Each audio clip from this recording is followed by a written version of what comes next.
રાજકોટમાં મહા સુદ બીજ આવે કે અષાઢ સુદ બીજ આવે આપણને એમ થાય કે દાસારામ બાપાની જન્મ જયંતી અથવા તો દાસારામ બાપાની પુણ્યતિથિની ઉજવણીનું આયોજન કેવી રીતના થાશે।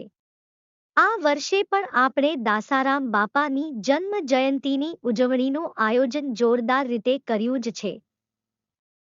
દાસારામ બાપાની રથયાત્રા રાજકોટમાં 2 જગ્યાએથી નીકળવાની છે।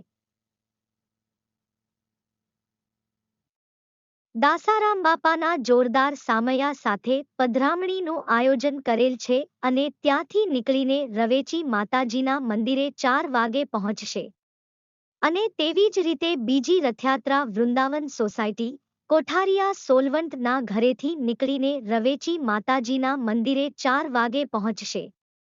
તો સર્વે સગર ભાઈઓ તથા બહેનોને ખાસ વિનંતી છે કે રામપાર્ક આસોપાલવ સોસાયટી અથવા તો વૃંદાવન સોસાયટીમાં સમયસર પહોંચી દાસારામ બાપાની રથયાત્રામાં જોડાવા નમ્ર વિનંતી છે।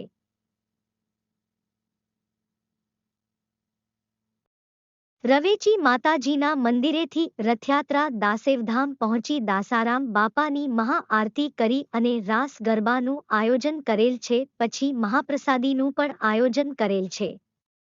બાપાના મંદિરે દાસારામ બાપાના પાઠનું પણ આયોજન કરેલ છે। તો બાપાના પાઠના દર્શનમાં શ્રી દાસેવ ધામ સેવા સમિતિ રાજકોટ, શ્રી દાસારામ સગર સેવા સમાજ ટ્રસ્ટ રાજકોટ। અહેવાલ સંજય ભોજાણી સાથે ચેતન સોલંકી રાજકોટ।